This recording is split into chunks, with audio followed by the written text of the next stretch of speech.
নমস্কার বন্ধুরা, প্রবাসী পাকশালা অ্যান্ড লাইফস্টাইল চ্যানেলে সবাইকে স্বাগত। আজকে শেয়ার করছি ডালিয়ার পোলাও। নানান রকম ভেজিটেবলস দিয়ে ডালিয়ার পোলাও এভাবে তৈরি করে নিয়ে যে কোনো পুজোর দিন কিংবা নিরামিষ দিনে বা সকালে জলখাবার হিসাবেও কিন্তু তৈরি করে নিতে পারেন। আবার পুজোর উপোস রাখার পরে, উপোস ভাঙার পরেও কিন্তু এভাবে ডালিয়া তৈরি করে নিতে পারেন। দেখে নিন আজকের রেসিপি। সবার প্রথমে আমি একটা ফ্রাই প্যান নিয়ে নিলাম 1 কাপ ডালিয়া। আমি এখানে 200 গ্রাম ডালিয়া নিয়েছি। গ্যাসের ফ্লেমটা লো টু মিডিয়ামে রেখে ভালো করে ভেজে নিতে হবে। ডালিয়াটা ভাজার সময় কন্টিনিউ এরকম করে নাড়াচাড়া করতে হবে। এভাবে নাড়াচাড়া করে নিয়ে ভাজলে ডালিয়াটা খুব ভালো ভাজা হবে, সব পাশ সমানভাবে ভাজা হবে। আর খুব লাল করে কিন্তু আমি ভাজবো না, হালকা কালার আসবে। সেই অবস্থায় গ্যাসের ফ্লেমটা অফ করে দেব, দিয়ে একটা পাত্রে নামিয়ে নেব। আমার ডালিয়াটা ভালো করে ভাজা হয়ে গেছে। এবার একটা পাত্রে তুলে নিচ্ছি। ডালিয়াটা বেশ গরম, তাই নামিয়ে নেওয়ার পরে হালকা করে একটু নাড়িয়ে নেব। হালকা করে নাড়িয়ে নিলে গরম ভাবটা অনেকটা কমে যাবে। তারপরে জল দিয়ে ভালো করে ধুয়ে নেব।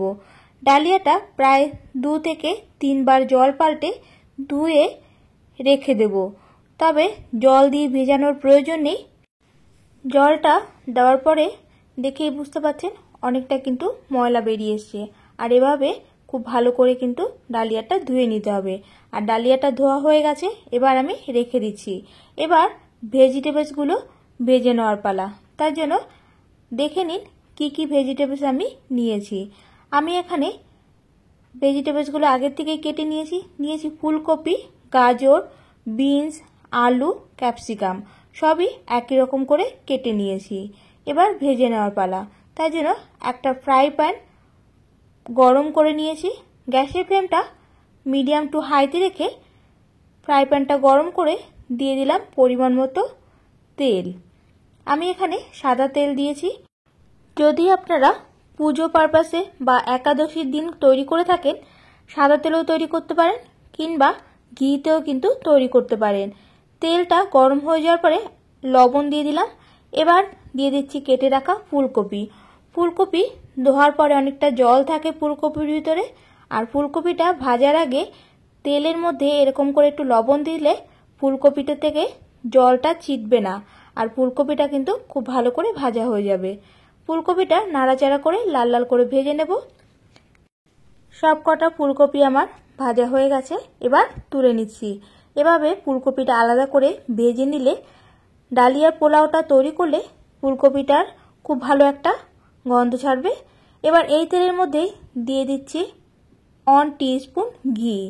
ঘিটা গলে যাওয়ার পরে এর মধ্যে দিয়ে দিচ্ছি তেজপাতা, 2 টুকরো দারচিনি, 4টে ছোট এলাচ, দিয়ে দিচ্ছি কয়েকটা গোটা গোলমরিচ, 1 টুকরো জায়ত্রী। একসঙ্গে 30 থেকে 40 সেকেন্ড নাড়াচাড়া করে নেওয়ার পরে খুব ভালো একটা গন্ধ ছাড়তে শুরু করে দিয়েছে। এবার এর মধ্যে দিয়ে দেব ছোট করে কেটে রাখা আলু সাইজ কিন্তু খুব বড় করে কাটিনি, আবার একদম খুব ছোট করেও কাটিনি। ডালিয়া সিদ্ধ হতে খুব বেশি কিন্তু সময় লাগে না, তাই সবজিগুলো কাটার সময় খেয়াল করে রাখবেন সব কটা সবজি একই রকম করে কেটে নেবেন।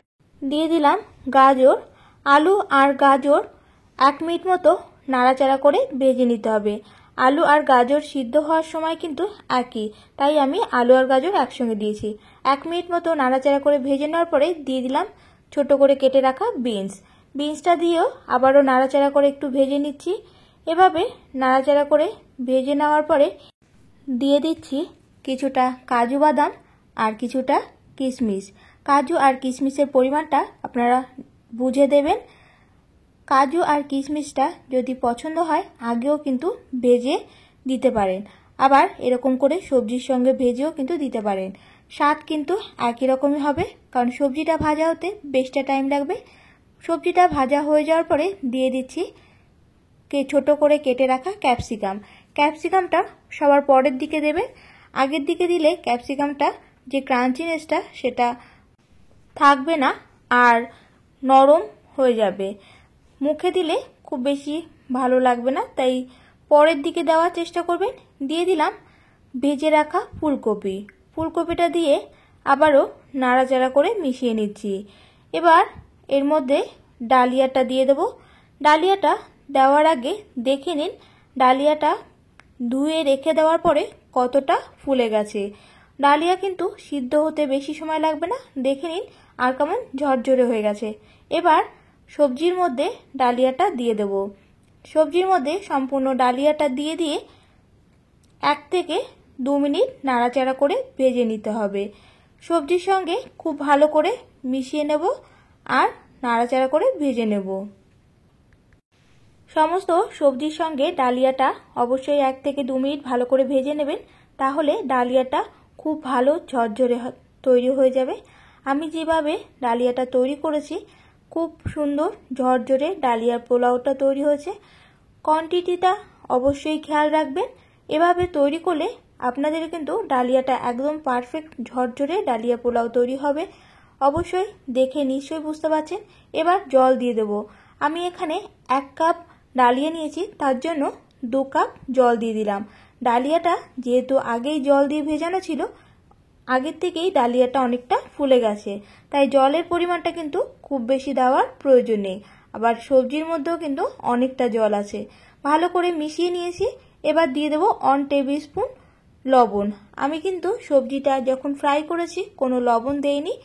আমি যে কোয়ান্টিটিতে সবজি আর ডালিয়াটা নিয়েছি তার জন্য 1 টেবিল স্পুন লবণ একদম ঠিকঠাক। আপনাদের কোয়ান্টিটি অনুযায়ী লবণটা কম বেশি করে নেবেন। এবার গ্যাসের ফ্লেমটা লোতে রেখে ঢাকা দিয়ে 10 থেকে 15 মিনিটের জন্য রেখে দেব। 15 মিনিট পরে ঢাকা তুলে নিচ্ছি। দেখেই বুঝতে পারছেন ডালিয়াটা কিন্তু একদম সিদ্ধ হয়ে গেছে আর জলটা সম্পূর্ণ টেনে গেছে, তবে হালকা জল ভাব এখনো আছে। নাড়াচাড়া করে নিচ্ছি। গ্যাসের ফ্লেমটা কিন্তু লোতেই রেখেছি। একটু নাড়াচাড়া করে নিয়ে ওপর থেকে দিয়ে দিচ্ছি গরম মশলা গুঁড়ো। গরম মশলা গুঁড়োটা দিয়ে ভালো করে নাড়াচাড়া করে মিশিয়ে নিচ্ছি।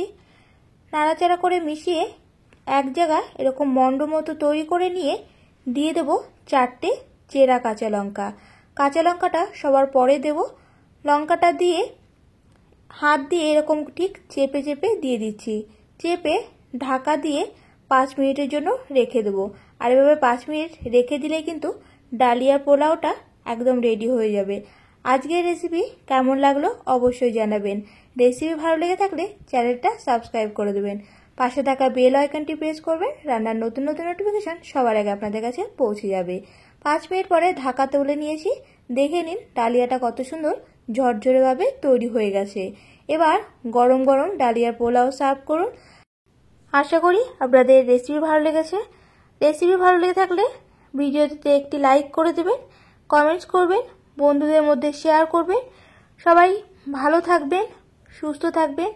দেখা হচ্ছে নতুন একটা রেসিপির সঙ্গে নতুন একটা ভিডিওতে। সবাইকে অনেক অনেক ধন্যবাদ।